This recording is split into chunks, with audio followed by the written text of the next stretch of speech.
Casino की दुनिया में एक बड़ी मशहूर कहावत होती है, हाउस ऑलवेज विंस।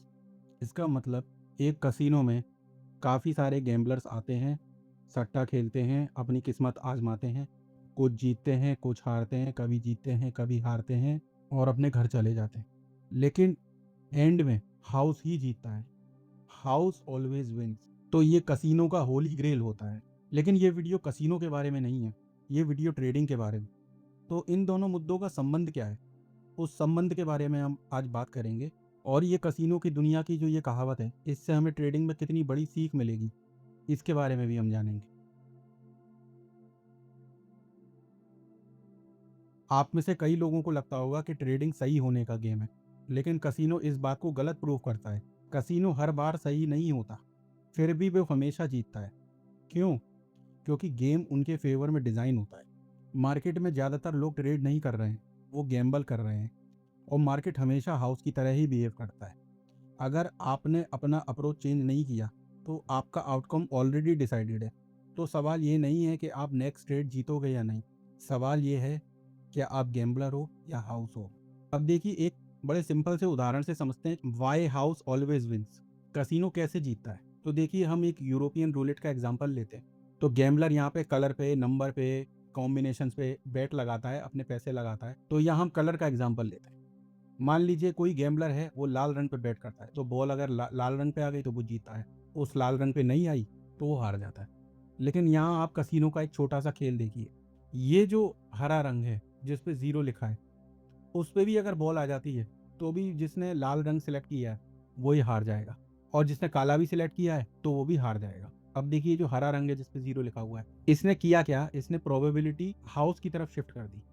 क्योंकि देखिए अगर ये जीरो नहीं होता तो हाउस और गैम्बलर के बीच में विन परसेंट हो जाए 50-50। मतलब 50% चांस होते हाउस के जीतने के, 50% चांस होते गैम्बलर के जीतने के। ये 50-50 प्रोबेबिलिटी में तो कितने भी टर्न, कितने भी चालें चलते रहो, कोई भी नहीं जीत पाएगा।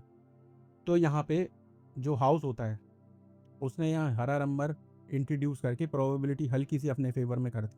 तो अब गैम्बलर के पास 50% चांस नहीं है, अब गैम्बलर के पास सिर्फ 48.6% चांस है जीतने। 1.4 परसेंटेज है। ये हाउस के पास एज हो गई। और ये एज भले ही आपको छोटी सी दिख रही हो, लेकिन ये ओवर टाइम जितनी भी चालें चलती जाएंगी, कोई हारेगा कोई जीतेगा, लेकिन अल्टीमेटली हाउस ही जीतेगा, क्योंकि हाउस पर प्रोबेबिलिटी एज है। अब एज क्या है, तो हमने हाउस की तो एज देखी। तो हाउस की एज क्या हुई, स्मॉल एडवांटेज 1.4%।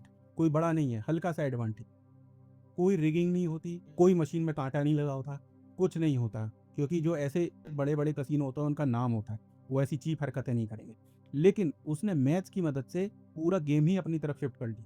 और कसिनो को हर गेम जीतने की भी जरूरत नहीं।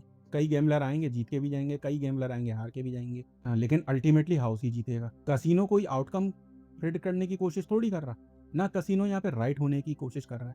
कसिनो ने बस क्या किया है, हल्का सा प्रोबेबिलिटी गेम अपनी तरफ शिफ्ट कर लिया, उसी से वो सारी कमाई कर लेगा। आपको क्या लगता है जो कसिनो का अरबपति करोड़पति मालिक है, वो अपने ऑफिस में बैठ के ये चिंता करता होगा कि अरे ये गैम्बलर जीत रहा है, अरे देखो इसको कैसे हराना है, हराओ। एक ऐसा कुछ नहीं होता, ऐसे सिर्फ मूवीज में दिखाते हैं। उसको पता है कि जो पूरा गेम डिजाइन है वो ही मेरे फेवर में, तो तुम जीतो चाहे हारो, अल्टीमेटली तो मेरे को ही जीतना है। तो वो आराम से अपने ऑफिस में बैठ के सिगार पीता है बस। गैम्बलर क्या होता है, एक्साइटमेंट के लिए खेलता है, ठीक है ना, डोपामिन के लिए खेलता है, रश के लिए खेलता है। उसमें कोई सिस्टम नहीं होता, कोई एज नहीं होती, और इमोशनली ड्रिवन होता है, ठीक है ना। उछलते कूदते हुए आता है कसिनो में कि आज अपना लक आजमाते हैं। वहीं हाउस पे क्या होता है, रूल्स होते हैं उसके, उसके पास स्ट्रक्चर होता है, उसके पास एज होती है, और कसिनो खेलता है लॉन्ग टर्म के। अब हम अपने मुद्दे पे आते हैं। हमने ये कसिनो वाली बात क्यों की, हमने ये कसिनो वाली बात की जिससे मैं आपको गैम्बलर और हाउस के बीच में फ़र्क समझा सकूँ। जिस तरीके से कसिनो की दुनिया में गैम्बलर एक्ट करते हैं, उसी तरीके से स्टॉक मार्केट में रिटेल ट्रेडर्स एक्ट करते हैं। दोनों में कोई फ़र्क नहीं होता। जैसे वहाँ गैम्बलर बिहेव करता है, वैसे ही यहाँ रिटेल ट्रेडर बिहेव करता है। रैंडमली ट्रेड करता है, मूव्स होता है, मूव्स को चेज़ करता है। उसके पास कोई स्ट्रक्चर नहीं होता, कोई प्लान नहीं होता, और एज तो होती ही नहीं है। एज होना ना होना छोड़िए, एज के बारे में उसे ज्ञान ही नहीं होता है। और अंततः रिजल्ट क्या होता है कसिनो में और स्टॉक मार्केट में, शॉर्ट टर्म में तो दोनों जीतते हैं, लेकिन लॉन्ग टर्म में दोनों लॉस ही खाते हैं।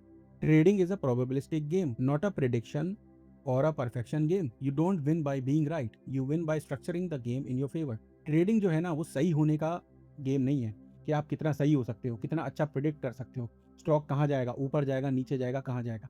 ट्रेडिंग इसका गेम है ही नहीं, और ट्रेडिंग ना परफेक्शन का गेम है। जैसे कसिनो में हाउस गेम अपने फेवर में करता है, क्या उस तरह आप स्टॉक मार्केट का जो गेम है अपने फेवर में कर सकते हो कि नहीं? तो कसिनो पे क्या है, ऐसी कसिनो पे तो एक प्रोबेबिलिटी का एडवांटेज था। तो सवाल ये है कि ट्रेडिंग में ऐसी कौन सी एज होती है जो ट्रेडिंग में हमें हाउस बना दे।